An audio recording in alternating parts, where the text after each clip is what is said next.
Hello guys, देखिए हम लोगों ने 2 दिन तक वीडियो नहीं बनाया।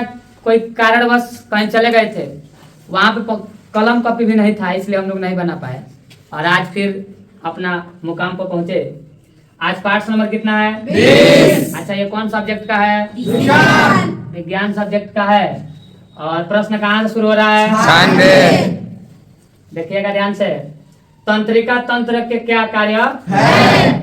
तो तंत्रिका तंत्र के जो कार्य वो करता क्या है? मान लो तंत्रिका तंत्र है तो इसका काम क्या है? जैसे हाथ है, कोई काम कोई चीज पकड़ने के लिए, उठाने के लिए, खाने के लिए, नाक के सांस लेने के लिए, उसी प्रकार जो तंत्रिका तंत्र है इसका काम क्या है? तो ध्यान से देखो, सोचने समझने में कौन कार्य करता है?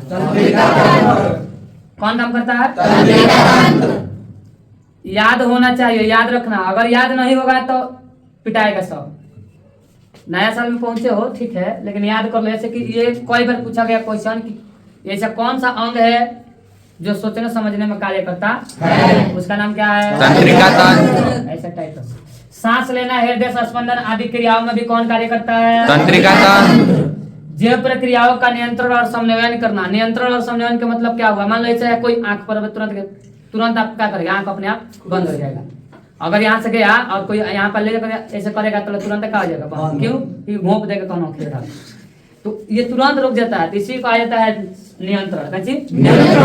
समन्वयन और नियंत्रण का कार्य जो है किसी भी जैव प्रक्रिया का, जैव प्रक्रिया का मतलब जो हमने के जीव वाली है, खाए पिए जो चीज है, इसी को जो हम लोग रखते हैं, ये जैव प्रक्रिया के अंदर आता है। अरे जीव जंतु का जो संतुलन और क्रियाकलाप कराता है उसी को क्या कहते हैं? जैव प्रक्रिया। और जैव प्रक्रिया का नियंत्रण और समन्वयन कौन कराता है? इसीलिए डॉक्टर जब इलाज करता है ना तो आपके इसी में इंजेक्शन मार देता है, आपका ब्रेन से इसका नस तोड़ देता है।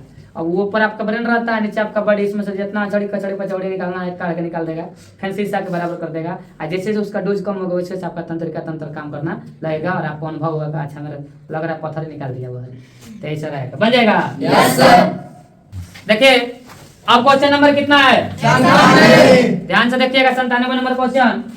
प्रतिवर्ती क्रिया और प्रतिवर्ती चाप में क्या अंतर होता है, चाहे किसे कहते हैं? ध्यान से देखो, वह क्रिया जिसमें मेरुरज्जु नियंत्रण करता है तथा यह क्रिया हमारी इच्छा के नियंत्रण नहीं होती, इससे विषय में हम सोच नहीं माने सोचते भी नहीं। इस क्रिया को हम कहते हैं प्रतिवर्ती क्रिया। जब आपसे पूछेगा प्रतिवर्ती चाप क्या है, तो न्यूरॉनों में आवेग संचरण या एक निश्चित पथ में होता है। जब न्यूरॉन होता है ना, तो जो न्यूरॉन बनाता है इसे, तो इस न्यूरॉन के जो हर्ट्स पार्ट्स होते हैं, इसी पार्ट्स में ऐसे उसका रस्सी बना रहता है।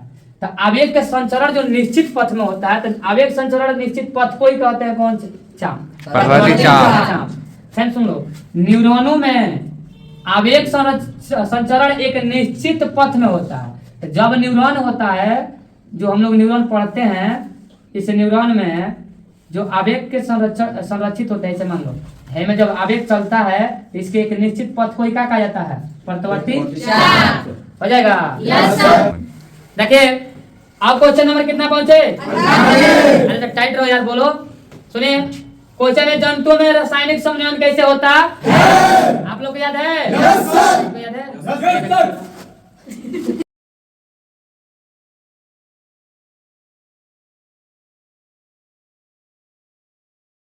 इसको जंतुओं में रासायनिक समन्वय हार्मोन के द्वारा होता है या अंतःस्रावी ग्रंथि द्वारा स्रावित होता है।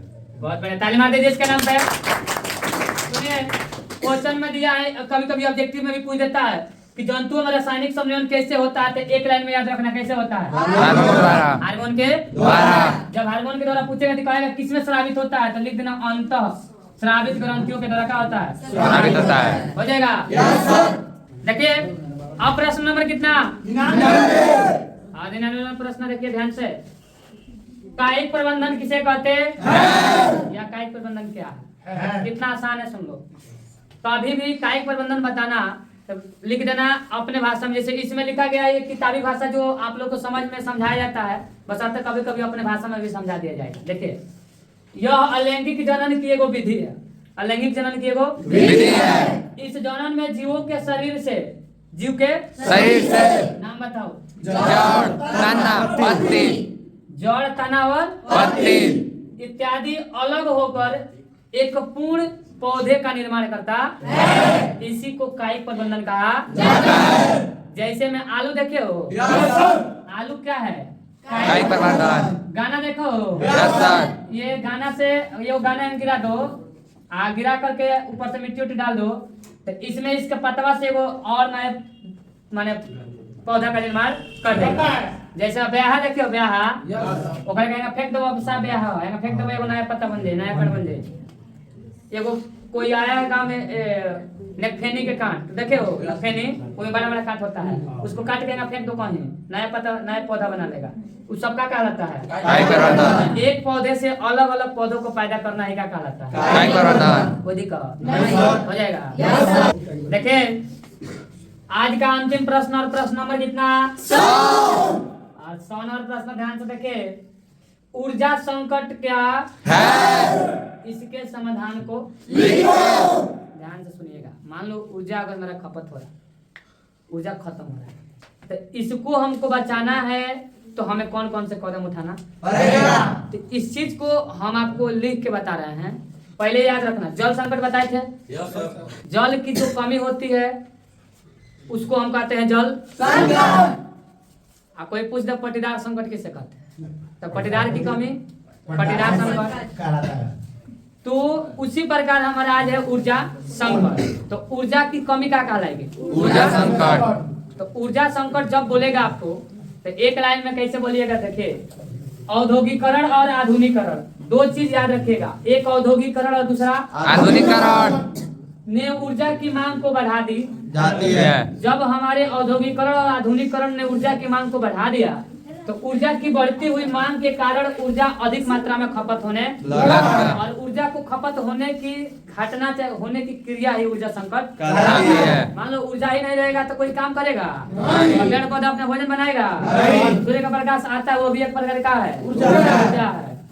तो इसके निम्नलिखित कारण हो सकते हैं। ऊर्जा के खपत होने के जो उपाय है वो कम हो रहा है, उसका निम्नलिखित कारण है। पहला कारण ध्यान से सुनो, जीवाश्म ईंधन का उपयोग सावधानी पूर्वक करना चाहिए और जीवाश्म ईंधन को हमको अधिक से अधिक बचाने चाहिए, तब जाकर हमारा ऊर्जा खपत रुक सकता है।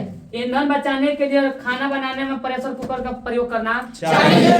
जितना तो ऐसा खाना बनाता है, जैसे मान लो तुमको चावल ही बनाना है तो क्या करेगा? पानी पहले गर्म करेगा, फिर चावल को डालेगा, तो तेरे वैसे मिलाएगा तो दुका करेगा, तब तक कितना ऊर्जा खत्म हो गया। इससे अच्छा कि पानी चावल सब मिला के कुकर में केवल डालो, हमारा 2 सीटी चावल बन के तैयार। चावल समझ में आता है ना? अरे भात भोजपुरी में सुन। 3 नंबर सुनो, ऊर्जा को कायम रखने के लिए ऊर्जा स्रोतों में रख रखाव की सावधानी बरतनी चाहिए। अब ऊर्जा को हमको कायम रखना तो उसकी व्यवस्था भी तो होनी चाहिए ऊर्जा बचाने के लिए। इस प्रकार से बन जाएगा आप लोग से। एक बार देख लीजिए फिर ध्यान से। अगर औद्योगिकरण और आधुनिकरण ने ऊर्जा की मांग नहीं बढ़ाई होती तो हमारे ऊपर ऊर्जा संकट नहीं आता। इसके विभिन्न चरण है जिससे हम कम कर सकते हैं। हो जाएगा ना? सुनिए, आज हमारा पार्ट नंबर कितना कंप्लीट हो गया? 20। अगर आप पार्ट 1 से लेकर 19 ले देखना चाहते हैं, खास करके बिहार बोर्ड वाला जो क्लास 10th में है, ध्यान से सुन लीजिए। आप लोग से भी, जितने क्लास के बच्चे हैं आप लोग भी सुन लो। आप लोग मेरा 1 से लेकर 30 तक वीडियो देख लेना, 1 पार्ट से लेकर 30 पार्ट। अगर उसके बाहर एक भी साइंस का क्वेश्चन आएगा तो पूरा जिम्मेदारी हमारी है, बशर्ते आपको लाइन बाय लाइन एक पार्ट से देखना है। अगर देखते हैं, अगर आप 20 देख रहे हैं आपको नहीं मिल रहा है तो इस उसके लिंक इसके डिस्क्रिप्शन में डाल देंगे, आप लोग जा करके देख लीजिएगा। और वीडियो अच्छा लगेगा तो लाइक जरूर कीजिएगा, कमेंट कीजिएगा और बेल आइकन दबाना मत भूलिएगा। Thanks for watching video.